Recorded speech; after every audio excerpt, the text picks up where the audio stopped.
অবস্থিত এশিয়া মহাদেশের অন্যতম পাইকারি নির্মাণাধীন মিতালি মার্কেট দোকানদার সমিতির গভর্নিং রেজিস্ট্রেশন নম্বর 1698 এর সভাপতি আমাদের সকলের হৃদয়ের স্পন্দন হাজী ইয়াসিন মিয়াকে নিয়ে প্রকাশিত মিথ্যা সংবাদে আমরা তীব্র নিন্দা ও প্রতিবাদ জানাই। প্রিয় সাংবাদিক ভাইয়েরা, জামান মিতালি মার্কেট দোকানদার সমিতির কার্যকারী কমিটির কেউ ন, মার্কেটে দোকান সাধারণ সদস্য না। বিগত 24/4 তারিখে সমিতির কর্মকর্তা তার আপন ভাইয়েরা আব্দুল্লাহ মামুনকে মারধর সহ নানান অসামাজিক কাজে জামান মিয়া আরেকজন কর্মকর্তা শাহাদাত চৌধুরীকে মারধর করে। 19/10/2011 তারিখে যুগ্ম সম্পাদক সিরাজউদ্দৌলা সহ কোষাধ্যক্ষ মোস্তাক আহমেদ তাজুকে মারধর করিয়া সন্ত্রাসী সংগঠন বিরোধী কর্মকাণ্ডে লিপ্ত থাকায়, এছাড়াও মার্কেটের বিদ্যুতের 30,90,000 টাকা আত্মসাৎ করে উন্নয়ন রসিদের নামে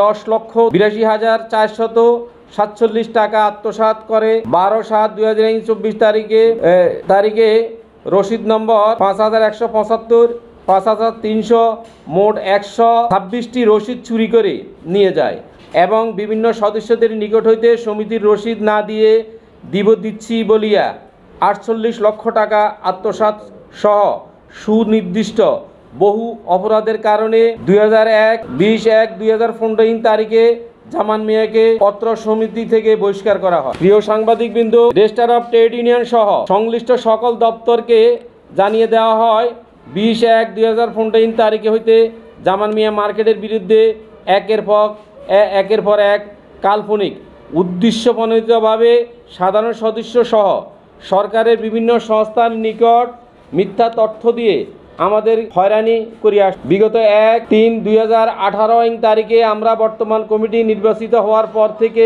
মহামান্য সুপ্রিম কোর্টের হাইকোর্ট বিভাগে একাধিক রিট করিয়া আমাদের নির্বাচিত কমিটির স্বাভাবিক কার্যক্রমে ব্যাঘাত সৃষ্টি করতে থাকে। পরবর্তীতে উক্ত বিষয়টি মহামান্য হাইকোর্ট বিভাগের দৃষ্টিগোচর হইলে বিচারপতি JBM হাসান, বিচারপতি খায়রুল আলমের যৌথ বেঞ্চে জামান মিয়াকে ভিত্তিহীন ভুয়া মিথ্যা তথ্য দিয়ে আদালতের মূল্যবান সময় নষ্ট করায় 10,000 টাকা জরিমানা করে। এতেও ক্ষান্ত না হয়ে আমাদের বিরুদ্ধে একের পর এক মিথ্যা মামলা দিয়ে মার্কেটে আমাদের সুনাম ক্ষুণ্ণ করিয়া উন্নয়ন কাজে ব্যাঘাত সৃষ্টি করে যা। প্রিয় সাংবাদিক ভাইরা, নিউজ নারায়ণগঞ্জে জামান মিয়া তার সাক্ষাৎকারে বলেছে হাজী ইয়াসিন মিয়া মার্কেটের কেউ না, অথচ হাজী ইয়াসিন মিয়া মার্কেটের নির্বাচিত সভাপতি এবং সরকার কর্তৃক অনুমোদিত।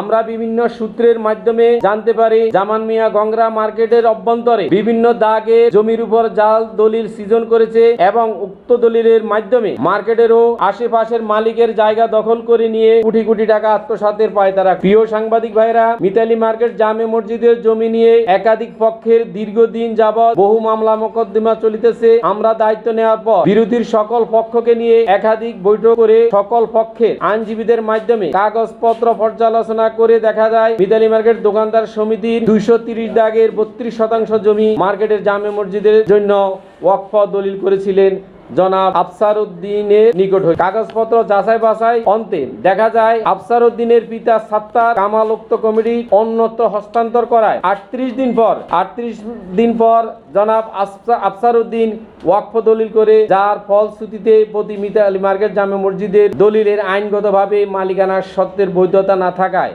সকল পক্ষের সাথে আলোচনার মাধ্যমে মসজিদের স্বার্থ অক্ষুণ্ণ রেখে একটি আপোসনামা দলিল করা হয়। প্রিয় সাংবাদিক ভাইয়েরা, জামান মিয়া তার সাক্ষাৎকারে বলেছে যে মার্কেটের বিভিন্ন দোকানের ভাড়া হাজী ইয়াসিন মিয়া নিয়ে যায়।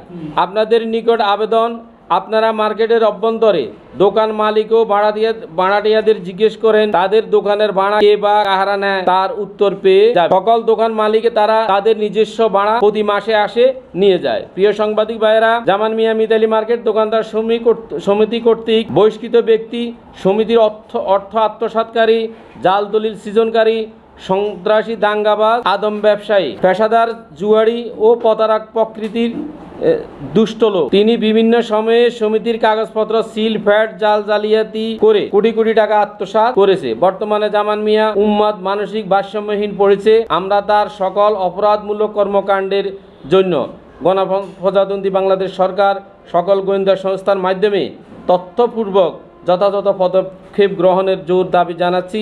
এছাড়াও জামান মিয়া পরিবার ও শুভাকাঙ্ক্ষীদের প্রতি সবিনয় অনুরোধ জানাচ্ছি যে তাকে মানসিক চিকিৎসা দিয়ে সুস্থ করার ব্যবস্থা গ্রহণ করবেন।